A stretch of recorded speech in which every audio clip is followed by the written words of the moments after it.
por nosotros mismos.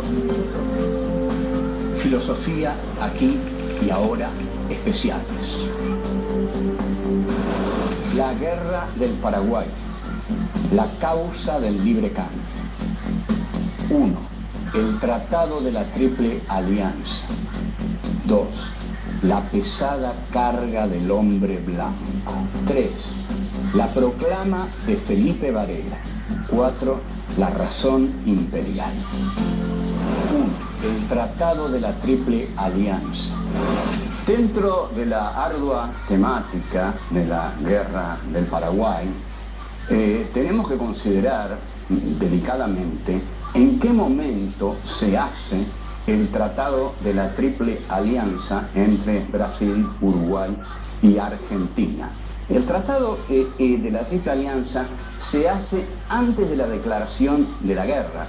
O sea que la guerra estaba planeada antes de que el Paraguay hiciera nada que pudiera ofender a alguna de esas naciones. El Tratado de la Triple Alianza es, digamos, monitoreado también por Gran Bretaña, que tampoco hay que pensar que Gran Bretaña estaba obsedida por esta guerra.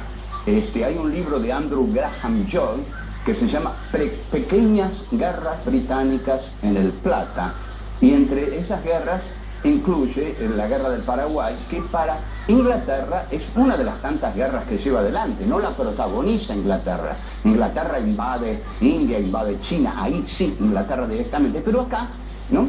Va con sus aliados. Entonces, en ese tratado de la guerra de la Triple Alianza, se comprometen las naciones a llevar esa guerra hasta las últimas consecuencias. En esta palabra, últimas consecuencias, late ya la aniquilación del pueblo paraguayo. La frase de Mitre es una frase de eso que David Viñas, en Literatura Argentina y Realidad Política, califica a Mitre como el burgués fanfarrón. Y es una frase de fanfarronería, ¿no?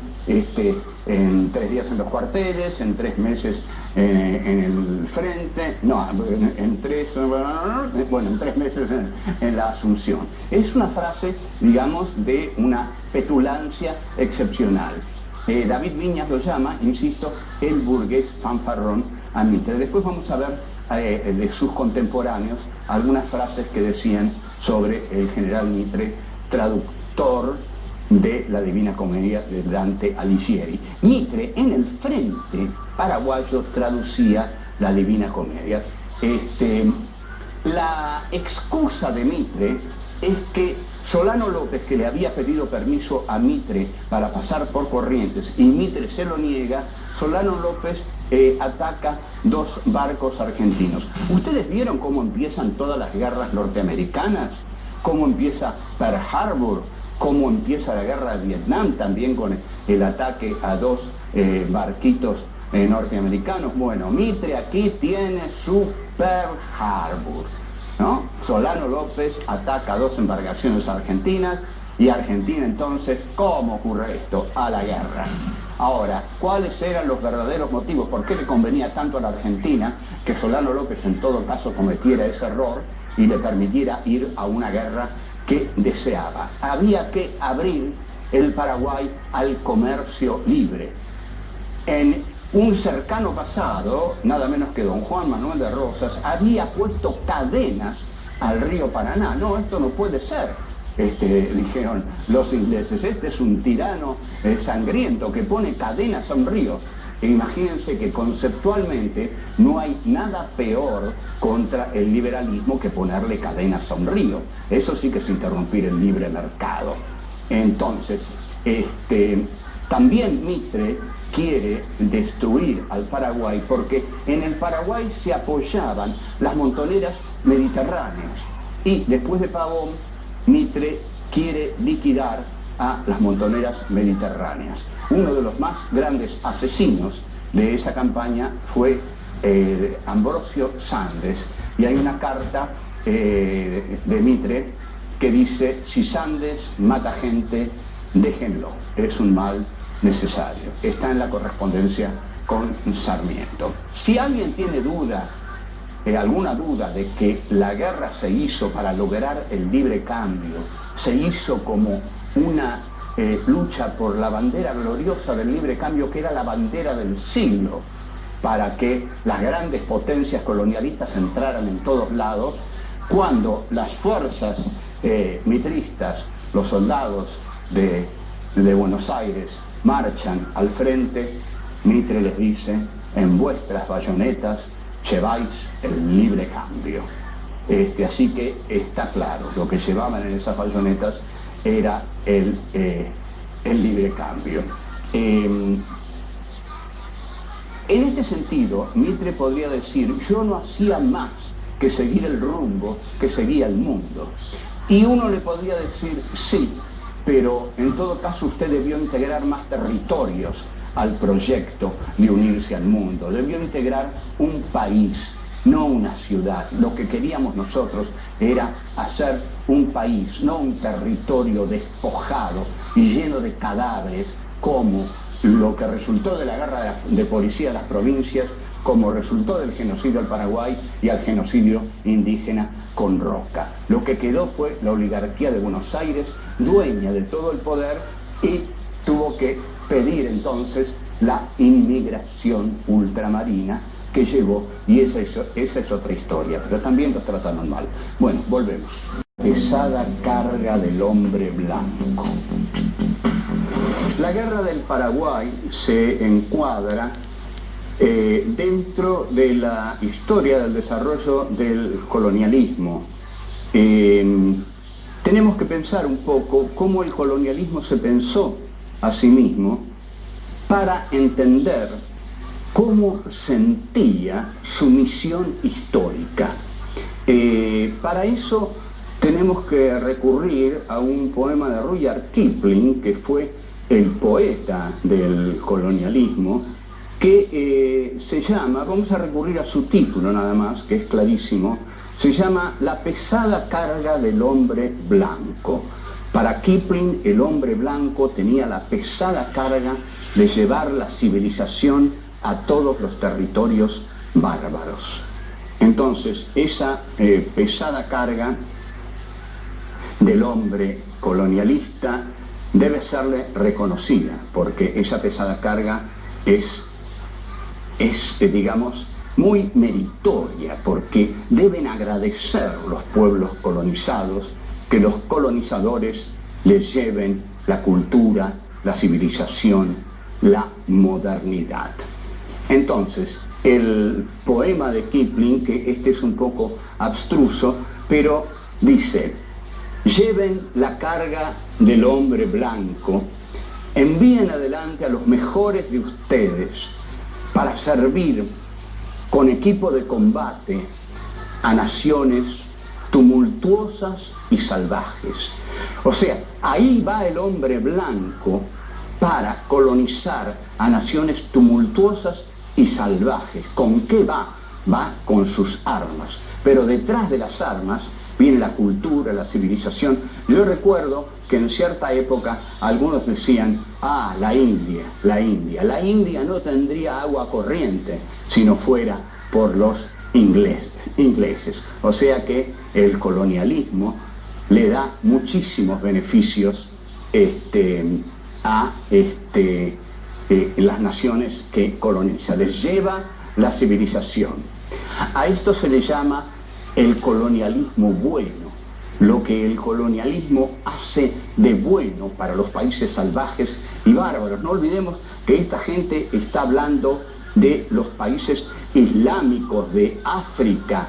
No olvidemos la acción de los belgas en África, del Congo belga. No olvidemos la gran novela de Joseph Conrad, El corazón de las tinieblas, en la que se basa Apocalypse Now. Llevar la esperanza de todos ustedes hacia la nada. Pero esto Kipling se lo dice a los soldados británicos: no esperen recompensas, El hombre blanco no tiene por qué esperar recompensas. Le basta con llevar esta pesada carga, y con esta pesada carga y con la civilización que lleva, tiene que tener suficiente. Ahora, para Mitre, sin duda alguna, la guerra del Paraguay es parte de la pesada carga del hombre blanco. La pesada carga del hombre blanco en la guerra del Paraguay es llevar a ese país dominado por un tirano y por una tirana también, Madame Lynch, que era la mujer de Solano López, llevar la civilización. Esa es la tarea del hombre blanco. También Mitre se propone eliminar el gauchaje federal, cuya irracionalidad por pertenecer a las campañas bárbaras ya ha sido demostrada por Sarmiento en su gran libro Facundo, ¿no? Que es un libro que demuestra eso. En las campañas está la barbarie. La historia argentina no hay que entenderla por sí misma, porque la historia argentina se ha desarrollado dentro de la otra historia, dentro del mundo, dentro de la historia global de la humanidad. Así que no podemos ceñirnos a la historia argentina para entenderla solamente refiriéndonos a ella. La historia argentina está incluida dentro del plan del colonialismo occidental por adueñarse de todos aquellos territorios de los que necesite adueñarse y a los que necesite llevar esta dura tarea, la dura tarea del hombre blanco. Volvemos. 3. La proclama de Felipe Varela. En 1866 se produce la derrota de las tropas de Mitre en la batalla de Curupaití.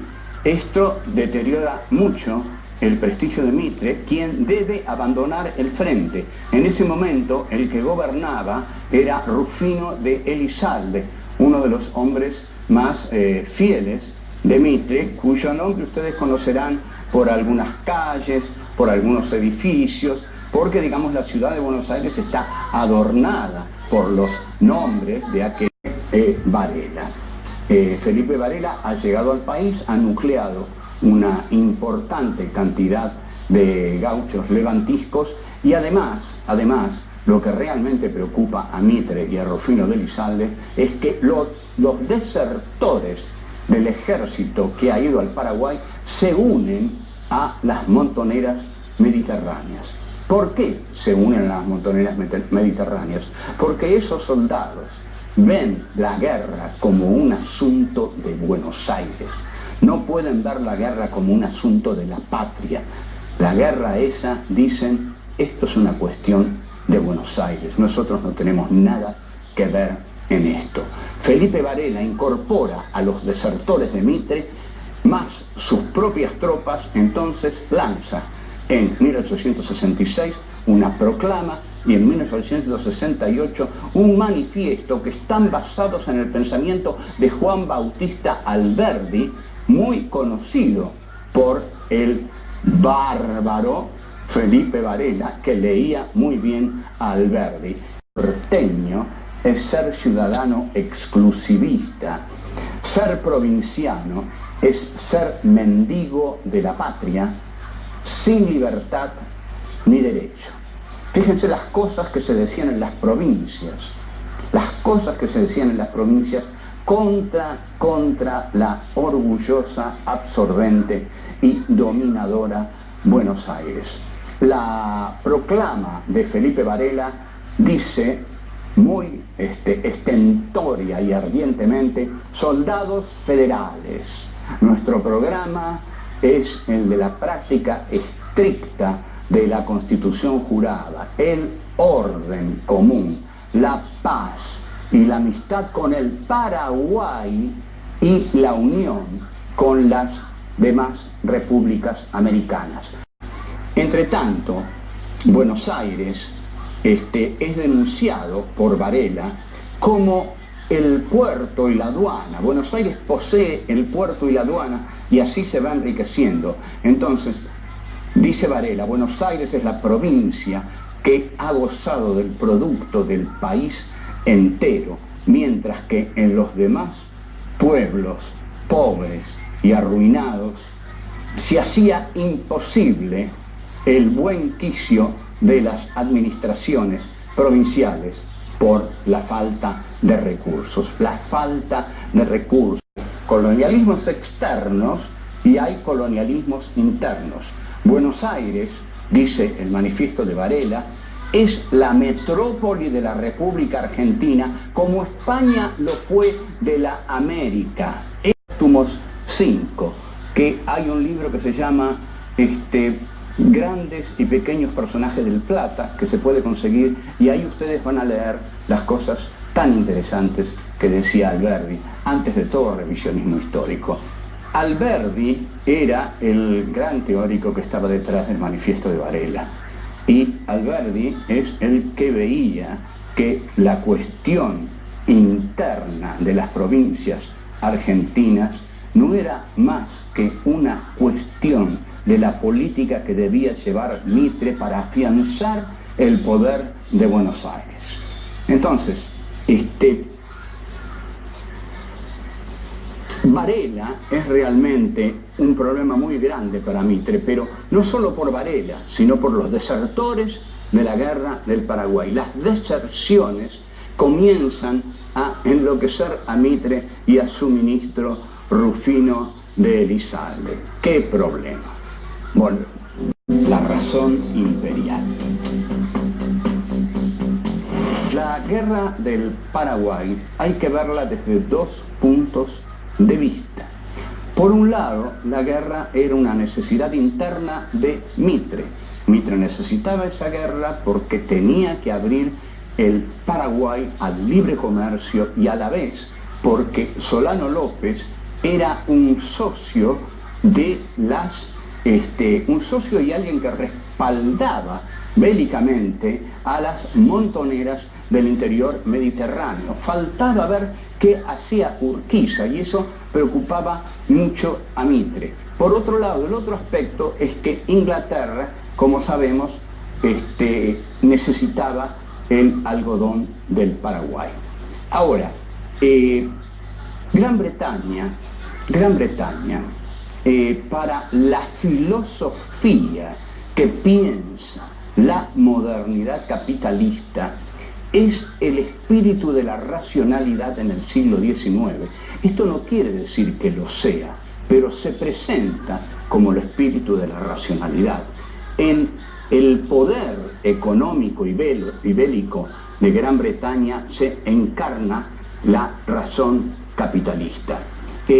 Martin Heidegger, que es realmente alguien que piensa la modernidad capitalista, dice que esta modernidad capitalista nace con Descartes, que publica el discurso del método en 1637. Ahí Heidegger dice, nace el tecnocapitalismo, es decir, el capitalismo de la técnica que va a arrasar el mundo para lograr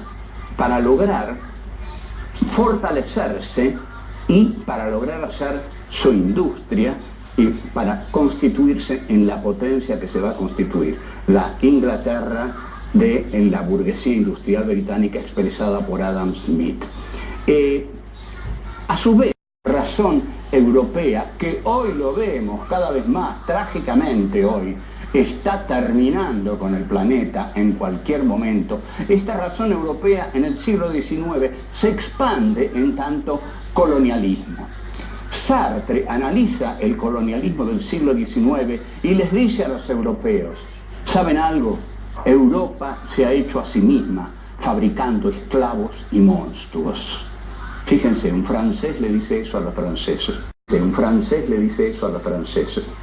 Y la razón imperial, entonces, esta razón europea que se ha constituido a sí misma fabricando esclavos y monstruos, es el factotum que está detrás de la guerra del Paraguay, que ahí sí, ni siquiera va a fabricar esclavos y monstruos, va a fabricar cadáveres. Entonces, cuando nosotros decimos que detrás de este proyecto está Gran Bretaña, estamos diciendo algo mucho más abarcante. Detrás de este proyecto está la razón de la modernidad occidental, que Heidegger dice que ahí el hombre se pone en el centro de la historia para ser el amo del oente, es decir, el amo de todas las cosas. Y para ser el amo de todas las cosas tiene que ser el amo de la totalidad del planeta a través del colonialismo. Ahí se inserta la guerra del Paraguay.